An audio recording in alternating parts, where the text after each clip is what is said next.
This tutorial, I'll show you how to create this image by using Blender and Stable Diffusion XL. I'll use a basic primitive mesh to create a simple prototype scene for the Stable Diffusion.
Please render the image and import it in Stable Diffusion.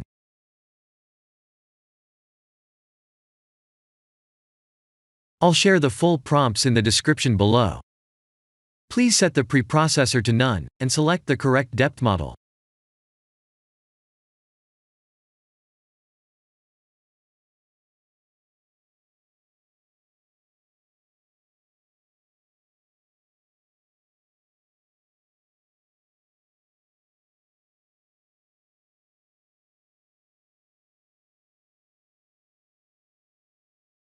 Now that the AI knows what we need, let's send this result to image to further enhance the details.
This is the end of the tutorial. Thank you for watching.